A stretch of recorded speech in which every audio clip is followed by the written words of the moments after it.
Alright, so here I have a 10-ton condenser. This is a Goodman. You see where the model number is.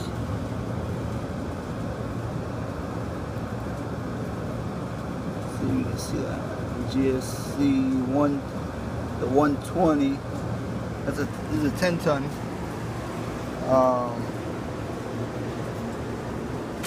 The suction dryer, it's a 1 3/8 suction line. I have a 3 psi pressure drop across it. I'm going to remove it, but also this liquid line dryer is on backwards, so I don't know if you can see the arrow.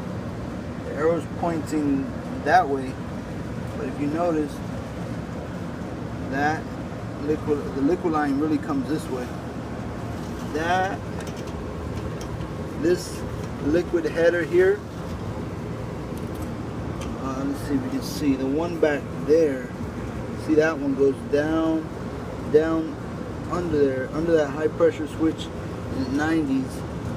It comes around this way. You see, it's on backwards, and then it goes around this way, and then under.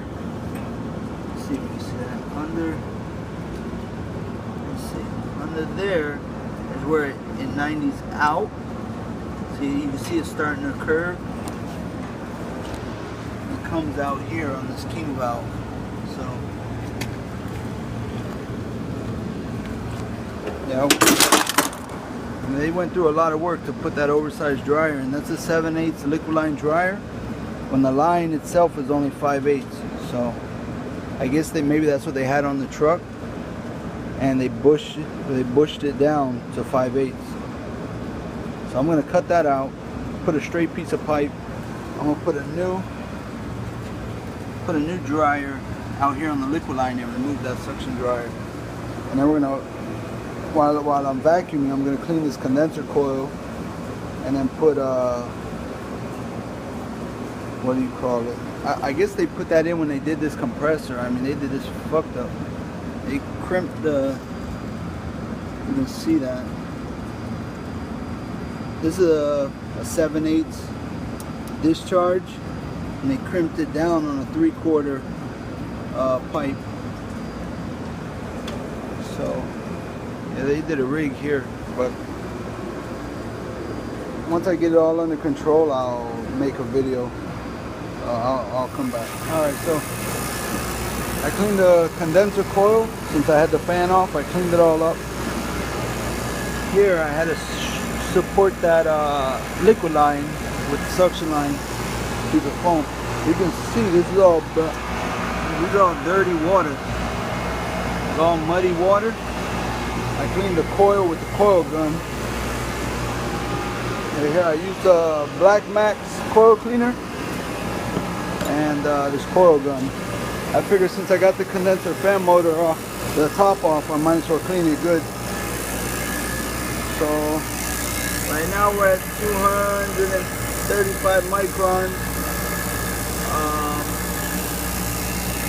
I got a new liquid line dryer on there, 304S. I used the same old sight glass, and I cut out with I put a coupling. I put a new piece of pipe where the old suction dryer was. I want to valve this thing off and make sure it's holding, because this unit was low on gas, along with those other two issues that I found. So I want to make sure it's pretty tight. Originally I quoted him to put 407C in this system, but I thought I had another tank of 407C on the truck, and I don't feel like going back to the shop, so I'm just going to put it in R22. This is what it takes, R22, but this compressor has POE oil in it, so I could put 407C in this system, but I messed up and I don't have a 407C on my truck. I do, but I only have about 12 pounds. So this is a 10-ton, so I don't want to be short on gas when I start it up. So, alright, so now I got it started.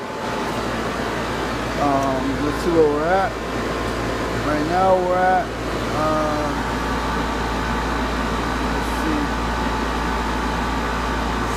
3 over 200. At 4 degrees of subcooling. 20 degrees of superheat. See, I got a clear sight glass.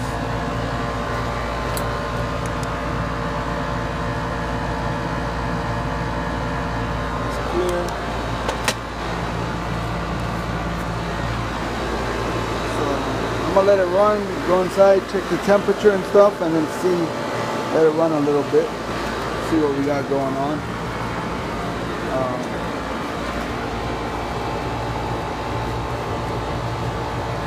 The drain. That's the drain there.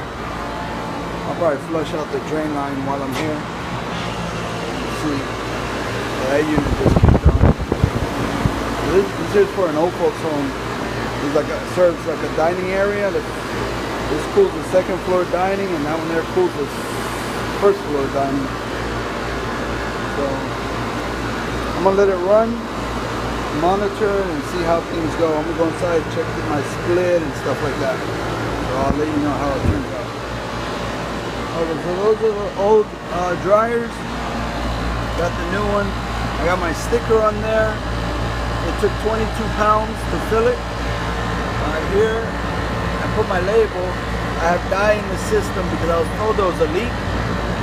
But what I think really happened was there's another company that used to do work here, and in order to create work, they'll do things like loosen a valve core on one unit while they're here to service the other unit, so that way they can come back, create another service call. So I have a feeling that's what happened here. You can see in that sight glass the green, that's the dye. I had really good success with this dye looking for leaks. I checked the condenser with 2 different leak detectors.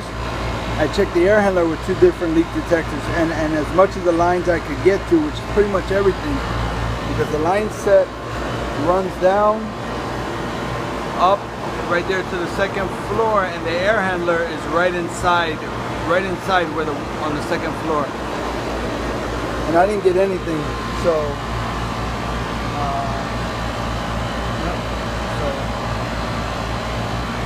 I'm gonna come back in a week and look with the black light and see what I find.